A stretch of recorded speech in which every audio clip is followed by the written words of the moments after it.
Muy buenas noches, amados hermanos. Dios los bendiga en esta preciosa y maravillosa noche. Hoy, 24 de octubre del año 2022. Damos gloria al Dios Todopoderoso, al único Rey, al Padre Celestial, quien nos permite en esta preciosa noche reunirnos bajo su presencia. Así que con temor y con temblor, amados hermanos, vamos a agradecerle al Señor, si se puede, cerrando nuestros ojos, disponiendo nuestro espíritu, nuestro corazón, para que sea Él transformando nuestras vidas en esta preciosa y maravillosa noche. Señor y Padre Celestial, hoy te damos gracias, Señor, por la bondad que has tenido, mi Dios eterno. Hoy te damos gracias, Señor, porque nos has traído con lazos de amor, Señor. Antes que nada y primero que todo, queremos enaltecerte, Señor, porque solamente tú mereces el honor y la gloria, Señor. Porque tuyo es el reino, Señor, porque tuya es la victoria, Padre Celestial, porque tú eres el creador del universo, porque tú sostienes, porque tú controlas, porque tú conoces, porque tú eres el dador de vida, Señor. Gloria y honra sean para ti, mi Dios eterno. Gracias y mil gracias te damos, Señor, por la preciosa sangre de tu Santísimo Hijo, de nuestro Señor Jesucristo, quien entregaste en una cruz, Señor, para el perdón de nuestros pecados. Gloria y honra sean dadas para ti, Dios Padre, Hijo y Espíritu Santo. Te rogamos hoy, Señor, que seas tú tocando los corazones de mis hermanos, el mío, Señor, de todo aquel que tú dispongas a escuchar esta corta enseñanza, Señor, para que sus corazones y sus vidas sean tocadas y sus vidas sean transformadas, Señor, para una vida en eternidad al lado tuyo. Yo me hago a un lado, Señor, porque no merezco, Señor, pronunciar ni una sílaba de tu palabra, Señor. Pero en tu misericordia así lo has dispuesto, Señor, y te lo agradezco. Pero yo quiero que sea el Espíritu Santo, Señor, quien tome control de esta reunión, quien tome el control de mi voz, de mi mente y de nuestros corazones, Señor. En el nombre del Dios Todopoderoso, en el nombre de Cristo Jesús, levantamos esta oración y súplica. Amén y amén. Bueno, amados hermanos, toda la gloria de verdad sea para nuestro precioso y hermoso Dios. Hemos venido tocando un tema muy importante, el pecado. Hoy es la enseñanza número 8, amados hermanos. ¿Y por qué nos hemos demorado tanto tiempo estudiando sobre el pecado? Porque evidentemente es algo que el mundo ha hecho a un lado, en donde el enemigo Satanás se ha encargado de disimular a tal punto que parece que no existiera, que el pecado no estuviera en nuestras vidas, que no conviviéramos con él, que no tenemos por qué prestarle atención, que eso es algo que se inventaron por allá unos locos, que siguen por allá a un tal Jesús, a un tal Cristo, pero no le pongan cuidado, eso no tiene consecuencias, sigan sus vidas como van, como vienen, como seguirán, sigan sus corazones, que son buenos y tranquilos, que no va a pasar nada. Entendiendo que todo esto es mentira, que todo esto es falso, es que el Señor dispuso para que entendiésemos de la importancia de reconocer primero que vivimos en un mundo lleno de pecado, pero que esto no es ajeno al creyente y que es más, debido al pecado, es que nuestro Señor Jesucristo dio su santa vida como hombre en la cruz y que gracias a eso, a los que lo hemos recibido de corazón, en amor, pues Él ha redimido nuestras vidas, ¿cierto? Nos ha dado un cambio en nuestro corazón y ahora Ya no somos lo que éramos antes, nuevas criaturas, por la misericordia de Dios, ahora somos. ¿Qué hemos hablado del pecado? Bueno, déjame, amado hermano, te resumo en en cortas palabras o a grandes rasgos lo que hemos visto. Mira, empezamos a hablar sobre el pecado, sobre su definición. Tocamos un tema muy importante llamada la agitación cósmica, que más allá de ser una palabra rara o nueva, sencillamente a lo que se refiere es que el hombre está en un distanciamiento de Dios primeramente, pero que ese distanciamiento debido al pecado se podía ver en cuatro perspectivas, según nuestro hermano R.C. Sproul, que es de donde estamos basando esta enseñanza. Lo primero que entendimos es que al ser el hombre un ser pecador, al caer en pecado, el hombre se distanció primeramente de Dios, se distanció de la naturaleza, ¿sí? De la creación misma, se distanció de su prójimo, de sus hermanos, hablando en términos sanguíneos, ¿sí? Pero que también se distanció de sí mismo. Estos cuatro aspectos son muy importantes porque, como lo vimos en su respectivo estudio, pues nos muestran que verdaderamente el pecado tiene unas consecuencias muy graves en el hombre, en el ser humano. Y por eso era importante que recordáramos también lo que era el pecado. Si de pronto tú te conectas por primera vez o de pronto no te acuerdas, no sabes o no te han explicado a qué se refiere cuando te hablan del pecado, porque muchas personas llegan a decir, es que eres un pecador, pero ¿qué es lo que me está diciendo con eso? El pecado viene de una palabra griega que es amartía. Y la Biblia, la palabra del Señor, nos lo muestra en tres aspectos que ya vimos. El primero es que el pecado se refiere a errar. ¿Errar en qué? Errar al blanco. Por allá en Romanos 3:23 vimos por cuanto todos pecaron y están destituidos de la gloria de Dios.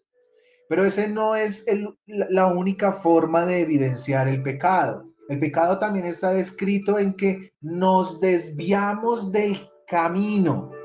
Cuando nos desviamos, pecamos. Cuando erramos, pecamos.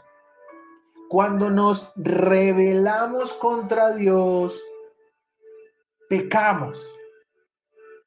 Y cuando hablábamos de esto, decíamos, bueno, pero ese errar, ese desviarme o ese rebelarme, ¿cómo lo podemos evidenciar? Para eso Dios dio su palabra, para que entendiéramos primero que todo su carácter y la necesidad que tiene el hombre en primera instancia de glorificarlo y que él se merece toda exaltación, pero que esa ley que está sobre todo en el Pentateuco, aunque toda la palabra me habla de esto, está enfocado en el carácter de Dios. Y que Dios, por ser santo, amados hermanos, pues reclama que sus hijos sean santos. Pero resulta que debido a la desobediencia de Adán y Eva, esto no es así. Y todos somos pecadores, no hay ni uno justo. Pero hablando de la ley, veíamos en Gálatas 3, del 22 al 23, que la escritura había encerrado todo bajo pecado y que era necesario que por medio de la fe entendiéramos que el único que nos podía sacar de ese encierro de pecado era Cristo Jesús. Y ha sido siempre así, hoy lo es y así lo será por la eternidad. No hay otro camino para encontrar la salvación diferente a Cristo Jesús. No hay otra manera. Y veíamos que muchos de nosotros pecamos, digamos que de dos formas. Una primera forma es pecar por comisión, en donde conscientemente hacemos algo que no está permitido. Infringimos la ley, ¿la norma de quién? De Dios, la palabra. Pero también pecamos por omisión. Y que omisión, básicamente lo que entendemos es no hacer algo cuando lo debimos hacer. O sea que por derecha o por izquierda, tú y yo, sin el Señor Jesucristo, estamos condenados. Ya sea que yo sepa que está mal y lo termino haciendo, o porque no lo sepa, pero también lo hago o lo dejo de hacer. Como lo quieras ver, siempre llegarás al punto en el que somos unos pecadores. Aquí de tal manera nos enfocamos en algo muy edificante, y es que debido a la reforma que se dio allá en 1517, inicialmente se le atribuye a Martín Lutero, pero pues sabemos que hubo otros precursores de la reforma, pero que debido a esto cambió todo ese pensamiento y cómo se veía el pecado, en donde la Iglesia católico romana lo que hacía era negociar con el pecado.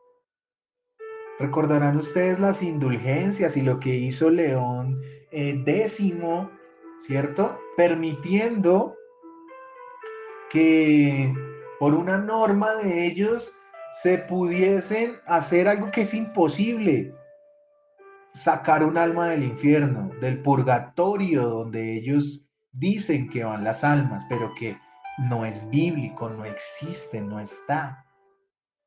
Pero debido a esto, el Señor empezó a usar grandes hombres, no solamente a Martín Lutero, hubo muchos más. Y en el siglo XVII, gracias a estas reformas, se llega a un consenso en donde se redacta lo que se llamó la Confesión de Fe de Westminster. Esta confesión de fe lo que básicamente nos dice es la doctrina bíblica que debería seguir el cristiano. No me reemplaza la Biblia, ni mucho menos, sino que lo que hace es que reúne esas doctrinas bíblicas y me las resume. Pero eso no quiere decir que yo me debo basar en la confesión de fe de Westminster y nunca leer la Biblia. No, es solamente un, una ramita más que Dios usa para que nosotros podamos ser instruidos. El capítulo 6 de esta confesión nos habla completamente sobre el pecado y las consecuencias.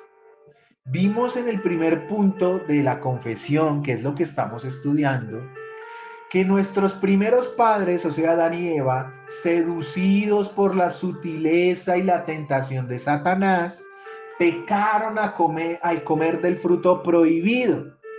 Ellos pecaron. Pero resulta que eso lo quiso Dios. Lo quiso Dios no quiere decir que Él lo propició, sino que Él en su omnisciencia, en su presencia, lo usó de tal manera que todo lo que sucede hoy en día es para darle gloria y honra a Él. Esto es tan difícil de querer entender en la sabiduría humana, pero tan sencillo para lo que es la cruz, que la única manera en que Jesucristo podía manifestar su amor por la humanidad era que esto sucediera. Entonces quiso Dios, conforme a su santo propósito, dice la confesión, permitir este pecado, habiéndose propuesto ordenarlo para su propia gloria. Si tú quieres ahondar más, te invito a que entres al canal y ahí está la explicación de esto que te acabo de leer. Ahí está explicado punto a punto y con versículos por qué se llega a esta conclusión.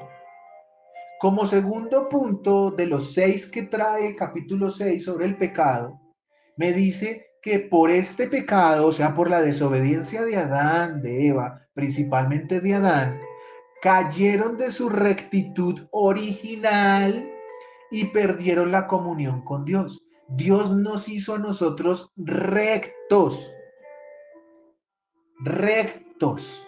No nacimos pecadores como algunos enseñan, no. El Señor, el Dios Todopoderoso, nos hizo rectos, nos hizo buenos. Y por tanto, dice, al caer de este pecado, y por tanto quedaron muertos en el pecado y totalmente corrompidos en todas las facultades y partes del alma y del cuerpo. Así que ellos pecaron, ¿cierto? Perdieron la comunión con Dios y eso los condenó inmediatamente a morir. Y toda su ser fue corrompido, su cuerpo y su alma. Y el espíritu, que es lo que nos relaciona con Dios, totalmente distanciado. Viene entonces el tercer punto, que fue lo que vimos en nuestra sesión pasada, y que nos dice, siendo ellos la raíz del género humano, que quiere decir la raíz de donde viene toda la humanidad, no de un renacuajo, no de un anfibio, no de una molécula que evolucionó, no, venimos de Adán y Eva. La culpa de este pecado fue imputado y la misma muerte en el pecado y la naturaleza corrompida se transmitieron a su posteridad, que por generación ordinaria desciende de ellos. Vimos en nuestra sesión pasada lo que es la imputación, que viene del hebreo asaf y del griego logizomai, donde básicamente, ¿qué es lo que nos quiere decir esta doctrina de la imputación? Que se le atribuye a uno la cuenta de otro. Para eso leímos en la sesión pasada el libro de Filemón, si bien recuerdan. Y vimos cómo Pablo asume la deuda de Onésimo, ¿sí? Acudiendo al amor de su amigo y hermano Filemón. Dice Filemón 1:17 al 19, así que si me tienes por compañero, hablo a Pablo, recíbele como a mí mismo. ¿A quién? A Onésimo. Y si en algo te dañó o te debe, ponlo a mi cuenta. Yo, Pablo, lo escribo de mi mano, yo lo pagaré, por no decirte que aún tú mismo te me debes también. Acá está el corazón de la imputación. Aquí vemos cómo Pablo le dice, ponlo en mi cuenta, aunque yo no lo hice, yo te lo pagaré. Entonces, ¿cómo se ve esto en la imputación con Adán y la humanidad?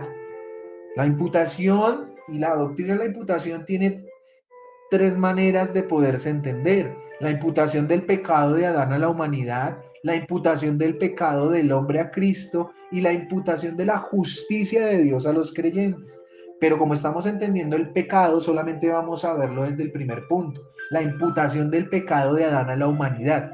Eso responde a la pregunta ¿por qué tú y yo somos pecadores?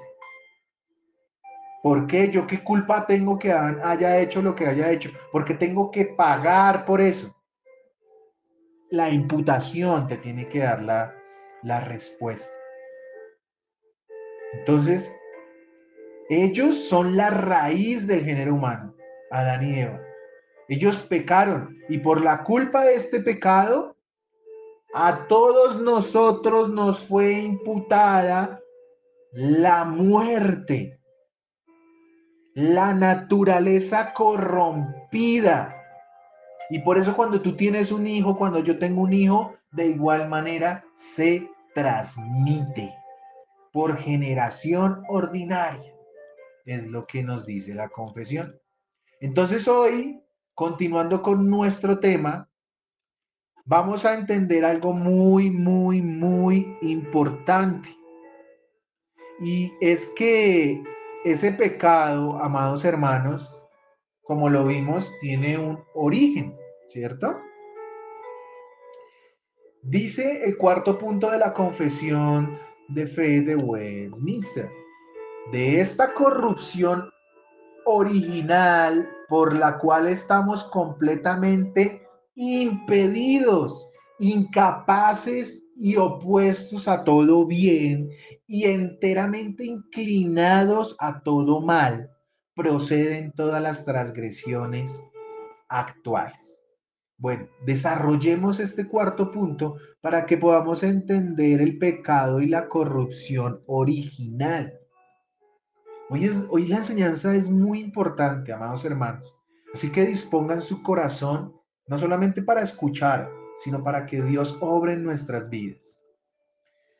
Lo primero que vamos a desarrollar es que, ¿a qué se refiere la palabra cuando nos dice de esta corrupción original por la cual estamos completamente impedidos, incapaces y opuestos a todo bien? Lo que te estoy diciendo básicamente es que esa naturaleza pecaminosa es la que nos tiene cuando nacemos, estamos completamente impedidos, somos incapaces y opuestos, o sea, lo contrario a todo bien, actuamos en mal, como ya lo vamos a ver. Lo primero que te traje y lo primero que me dice la confesión es que vayamos a Romanos 5:6. ¿Por qué? Porque resulta que Romanos 5:6 me dice, porque Cristo cuando aún éramos débiles, pecadores, a su tiempo murió por los impíos.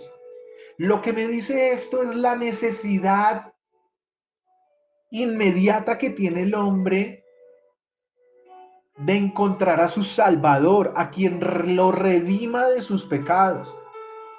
Porque todos antes de conocer a Cristo éramos impíos. Por eso Cristo murió por los impíos. La palabra me dice que Él no murió por los buenos, que los sanos no necesitan médico, pero los enfermos sí. Nosotros, los pecadores, necesitamos de quien nos sane, quien nos salve. Y ese es Cristo Jesús. Pero ¿qué más me dice la palabra? Romanos 8:7. Por cuanto los designios de la carne son enemistad contra Dios, porque no se sujetan a la ley de Dios, ni tampoco pueden. Debemos entender lo siguiente, amados hermanos. Nadie por sí mismo puede restablecer la relación dividida que hay entre el hombre pecador y Dios. No es posible. Por eso habla Pablo de los designios de la carne. Siempre nuestra tendencia va a ser hacer el mal, siempre. Y obviamente el mal no se sujeta o no, digamos, no puede estar por encima de la ley de Dios. No lo quiere hacer. No lo quiere hacer, ni tampoco puede. Entonces, el que no recibe de Cristo jamás va a ser salvo porque no se sujeta a la ley de Dios y porque así quisiera, no puede.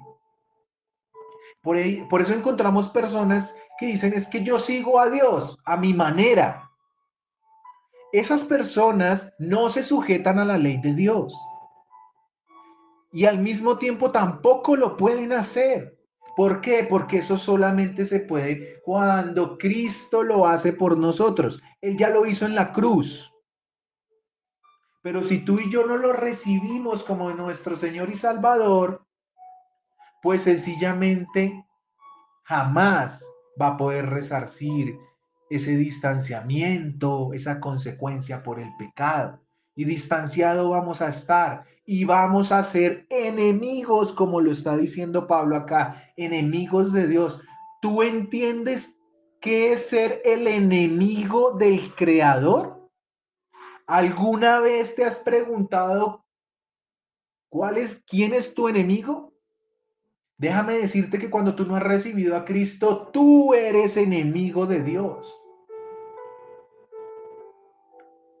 Por eso debes tener mucho cuidado con las mentiras que se dicen, que se dan, cuando se habla de que el hombre, el Señor o Dios ama, ¿sí? Al pecador, pero aborrece el pecado. Eso es mentira. Eso no es cierto.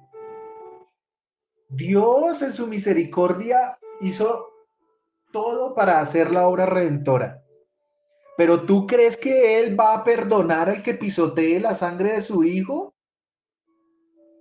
No se puede. Por eso las personas van al infierno. O si no fuera así, pues sencillamente ¿para qué la obra? No es necesaria la obra. No es necesaria porque todos finalmente se van a salvar de una u otra manera. Pero eso no es verdad. Los que no reciben al Señor terminan en el infierno. No lo digo yo, lo dice la palabra. Pero Pablo me sigue diciendo de esa imposibilidad. Entonces, en Romanos 7:18 él dice, y yo sé que en mí, fíjense quién les está hablando, Pablo. No hay nadie sobre este planeta en este momento que pueda decir, amados hermanos, que se puede medio comparar con lo que hizo Pablo. Nadie. El mayor escritor del Nuevo Testamento. Y ese dice, y yo sé que en mí, esto es, en mi carne, no mora el bien. Porque el querer el bien está en mí, pero no el hacerlo. Este capítulo 7 es muy importante porque este capítulo 7 es donde Pablo dice, miserable de mí, ¿quién me podrá libertar de este cuerpo pecador? Miserable de mí, dice Pablo. ¿Cuántas veces en tu intimidad has reconocido tu miserableza ante el Señor? En que sé que suena fuerte, pero no valemos nada sin Él. Él es el que nos da valor a nosotros. No para volvernos ricos, no, sino para que en su misericordia Él perdone nuestros pecados y podamos llegar, amados hermanos, a la tan anhelada salvación. Pero dice Pablo que no, que él quiere hacer lo bueno, pero que termina haciendo lo malo. ¿Por qué? Porque hay una ley del espíritu y hay otra ley de la carne que son contrarias la una a la otra. Y Romanos 7 nos habla de que aún después de haber recibido al Señor Jesucristo, todavía tendemos a hacer el mal. Que esto solo va a cambiar hasta que el Señor nos glorifique en su misericordia en el cielo. Por eso es que los cristianos, después de ser cristianos, pecamos. Es por eso. Pero eso no quiere decir que tengamos vía libre para pecar. Ojo, no, la palabra no enseña eso y yo no estoy diciendo eso. Lo que debe enseñarte Romanos 7 es la necesidad de todos los días de buscar del Señor, de reconocer que somos pobres en espíritu, que sin el Señor no somos nada. Miren la diferencia entre el evangelio de verdad y el evangelio corrupto, leudado, que enseñan en otras iglesias, que es terrible. En donde te dicen tú puedes, tú sí puedes hacerlo, donde se enfocan en el yo, en el que tranquilo que tú desde que tengas a Dios, llegues a los pies de Él, todo se va a mejorar. Eso, aunque claramente le rogamos al Señor que en su misericordia sea así, pues no siempre es de esa manera. Lo que pasa es que los que amamos a Dios, ahora todas las cosas obran para bien conforme al propósito de Dios, como dice Romanos 8:28. Ahora vivimos para el Señor y sabemos que las dificultades que se nos presenten es porque Dios tiene un propósito mayor al que tú y yo entendemos. Propósitos tan duros como el que se muera una persona. Propósitos tan duros como el perder un trabajo, el enfermarnos, el tener una enfermedad terminal, el perder un hijo. El que estudia la historia de Job dice, no, yo, en primera instancia, si el Espíritu Santo no lo está guiando, va a decir, yo no llego a ser cristiano.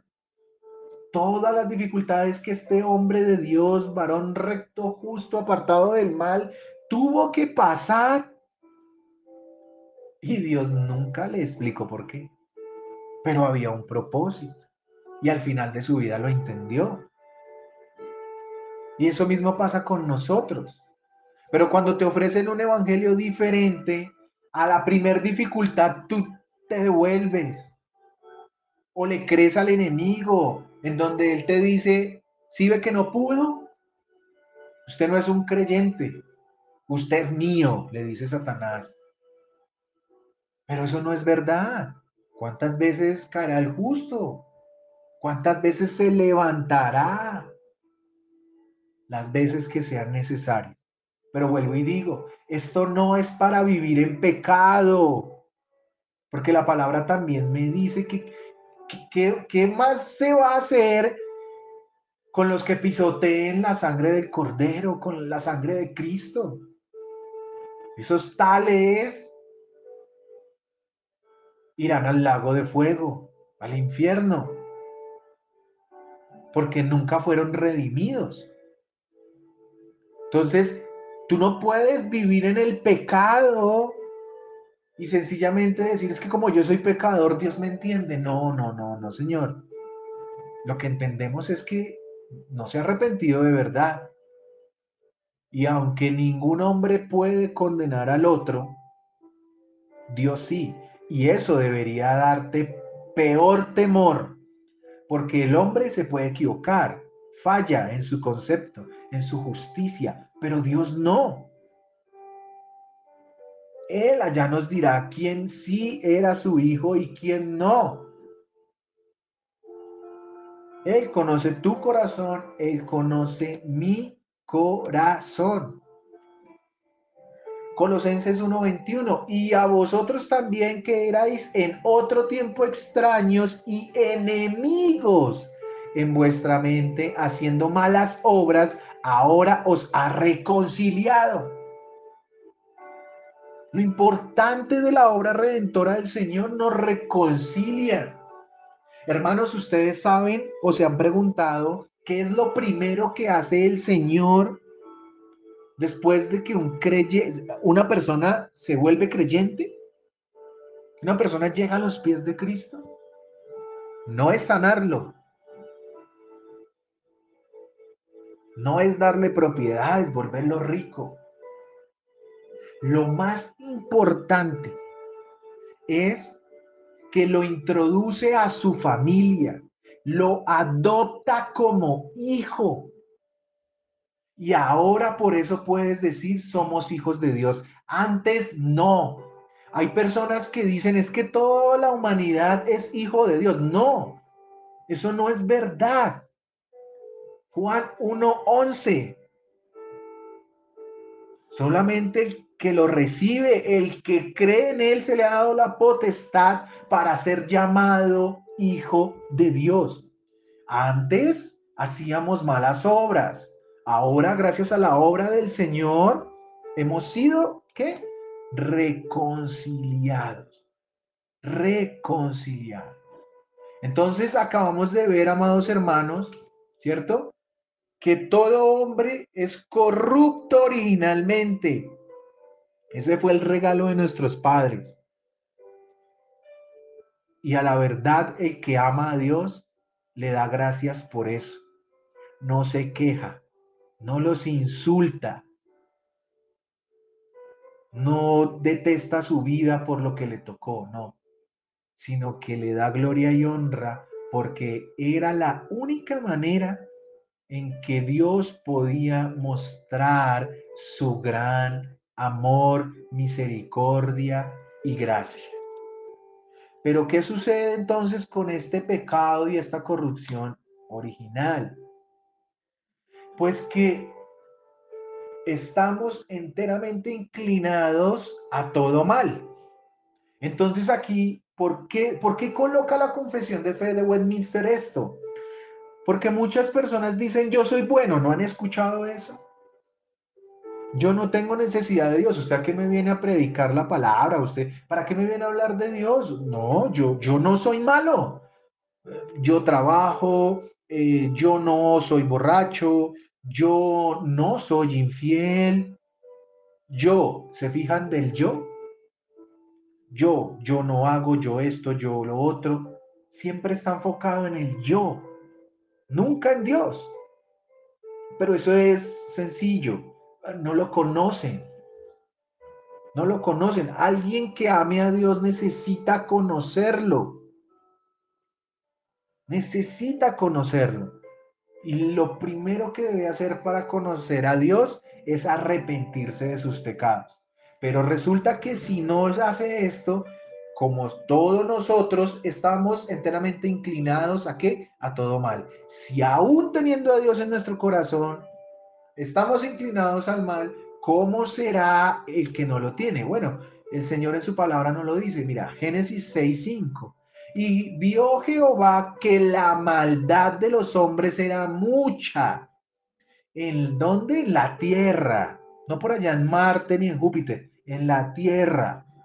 Y que todo designio, todo, no algunos, todo designio de los pensamientos del corazón de ellos era de continuo solamente el mal. O sea que hay una etapa donde el hombre, todos sus pensamientos, no hay uno solo que no sea así, son para hacer el mal. De ahí que vino el diluvio. Y después de esto dice Génesis 8:21, y percibió Jehová olor grato, y dijo Jehová en su corazón, no volveré más a maldecir la tierra por causa del hombre, porque el intento del corazón del hombre es malo desde su juventud. Es malo desde su juventud. Esto lo que me dice, amados hermanos, es que desde que nacemos somos malos. Dios es el que juzga. Ay, pero ¿cómo van a condenar a un bebé? Yo no estoy diciendo eso, sino solamente estoy diciendo que desde que nacemos somos malos y pecadores. Dios es el que se encarga de juzgar. Él dirá si un bebé debe o no debe ir al infierno o al cielo. Eso lo sabe Él. Y eso no lo decides ni tú ni yo. Pero la palabra me dice que desde la juventud del ser humano su corazón es malo. Y dice que gracias a que había el Señor desencadenado su ira en el diluvio, ni volveré más a destruir todo ser viviente como he hecho. Por eso hasta el día de hoy y hasta que vuelva el Señor Jesucristo, no se volverá a ver una catástrofe como la que sucedió en el diluvio. ¿De qué les hablo? Del Apocalipsis, de todo lo que sucederá cuando nuestro Señor regrese. ¿Qué más me dice la palabra? Romanos 3 del 10 al 12, como está escrito, no hay justo ni aun uno solo, no hay quien entienda, no hay quien busque a Dios. Todos, todos, todos se desviaron, a una se hicieron inútiles. ¿Recuerdan el significado de onésimo? Onésimo quiere decir útil, pero solo fue útil hasta que él conoció de Dios, de Cristo Jesús. De resto, era un inútil. Por eso, Filemón estaba tan furioso con Onésimo. Y termina Pablo diciendo, no hay quien haga lo bueno, no hay ni siquiera uno. No hay nadie bueno. Como se los dije y se los he dicho, no hay ni una mujer buena, no hay un hombre bueno, niño bueno, no hay un anciano bueno. ¿Por qué pasan tantas calamidades si los niños, los ancianos, los viejitos son buenos? No, eso no es cierto. No es cierto. Y alguna razón tiene Dios para que permita todo lo que permite. Y ni tú ni yo tenemos ningún grado para levantarnos en rebeldía contra Dios. Sencillamente aceptar sus mandatos, aceptar que Él es Dios, que por eso es Dios y Él tiene control de todo. Y que su propósito es bueno. Todo lo que sucede es bueno, porque todo debe glorificar a Dios. Y como último punto de la confesión de Westminster, dice que debido a todo lo anterior proceden todas las transgresiones actuales. Santiago 1:14-15 me dice, sino que cada uno es tentado cuando de su propia concupiscencia es atraído y seducido. Entonces la concupiscencia, después que ha concebido, da a luz el pecado y el pecado siendo consumado, da a luz la muerte. Y ahorita vamos a ver un poquito en estos minutos que nos quedan. Pero miren, este pasaje de la escritura es muy importante. Cuidado, porque el hecho que cada uno sea tentado no quiere decir que tenga libertad o derecho para pecar. Es que el Señor me puso esa prueba y pues Él sabía que yo era débil y caí. No, jamás. Arrepintámonos porque Dios jamás nos va a llevar a pecar. Somos tentados y Él lo permite, claro, para probarnos. Recuerden que tuvimos una enseñanza sobre la diferencia entre la prueba y la tentación. Son dos cosas totalmente diferentes. Y las tentaciones nacen en nosotros de nuestros deseos. Nuestros deseos nos corrompen, nos atraen. Nuestros pensamientos es lo que nos lleva a pecar cuando cedemos ante ellos. Y recuerden que uno de los cuales debemos cuidarnos más es de nuestro propio corazón, porque es malvado, es malo. ¿Quién lo conocerá? Dice Jeremías. Y Mateo 15:19 me dice, porque del corazón salen los malos pensamientos, del corazón, los homicidios, los adulterios, las fornicaciones, los hurtos, los falsos testimonios, las blasfemias. ¿Le vas a creer a tu corazón o le vas a creer al Señor? Si el Señor no ha cambiado tu corazón, tú no puedes decir que es que cuando te piden un consejo, ¿qué te dice tu corazón? No, no, no. Eso es lo peor que podemos hacer. Es que dice la palabra de Dios. ¿Qué me dice el Señor en su escritura? Tu corazón no te va a llevar a equivocarte. Si tienes una decisión que tomar, no la tomes con el corazón. Tómala en oración. En eso es lo que debes hacer.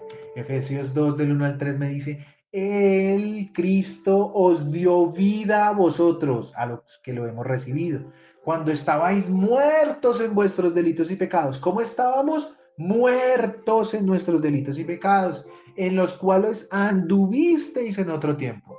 Fíjense que no dicen los cuales andas, no, en los cuales anduvisteis en otro tiempo, siguiendo la corriente de este mundo conforme al príncipe de la potestad del aire, El espíritu que ahora opera en los hijos de desobediencia. Entre ellos vivíamos también todos nosotros en otro tiempo, dice Pablo, andando en los deseos de nuestra carne, haciendo la voluntad de la carne y de los pensamientos. Y éramos por naturaleza, ¿qué dice? Naturaleza, hijos de la ira, lo mismo que los demás. Hermanos, ¿ustedes recuerdan la historia de Caín? Tengo 5 minutos para acordarles. Se las voy a leer. Eso está en Génesis, capítulo 4, versículos del 1 al 8. Les traigo este ejemplo para que entiendan lo que sucede, entendamos. Cuando le damos rienda suelta a nuestros pecados, a nuestras concupiscencias, a nuestros deseos y a la carne. Fíjense por favor en lo que le dice Dios, en lo que responde Caín y en sus consecuencias. Dice la palabra de Dios: conoció Adán a su mujer Eva, la cual concibió y dio a luz a Caín y dijo: por voluntad de Jehová he adquirido varón. Después dio a luz a su hermano Abel, y Abel fue pastor de ovejas, y Caín fue labrador de la tierra. Y aconteció andando el tiempo que Caín trajo del fruto de la tierra una ofrenda a Jehová, y Abel trajo también de los primogénitos de sus ovejas, de lo más gordo de ellas. Y miró Jehová con agrado a Abel y a su ofrenda, pero no miró con agrado a Caín y a la ofrenda suya. Y se ensañó Caín en gran manera, y decayó su semblante. Entonces Jehová dijo a Caín: ¿por qué te has ensañado y por qué ha decaído tu semblante? Si bien hicieres, no serás enaltecido, y si no hicieres bien, el pecado está a la puerta. Con todo esto, a ti será su deseo, y tú te enseñorearás de él.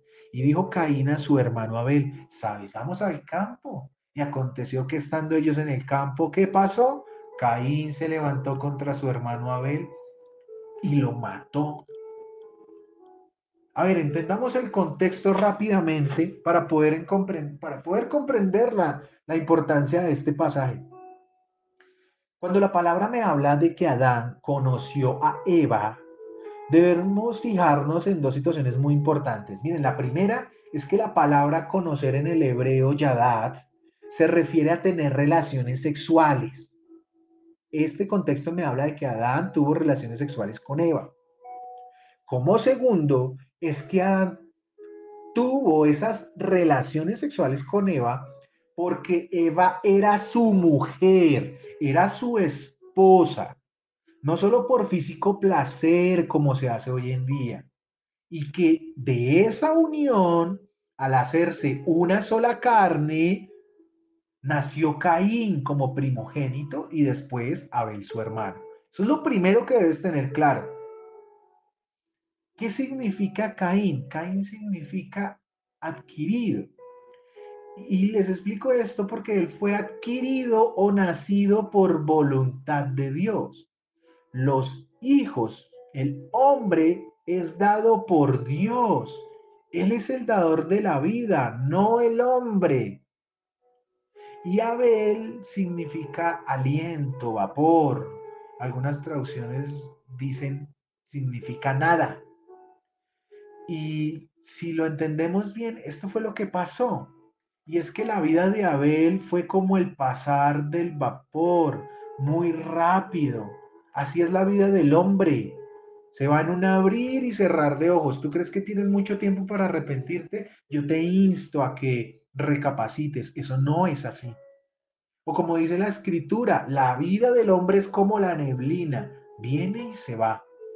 Como hijo mayor, Caín llevó primero su ofrenda hacia Dios, llevando fruto de la tierra, y Abel después llevando de los primogénitos de sus ovejas, de lo más gordo de ellas.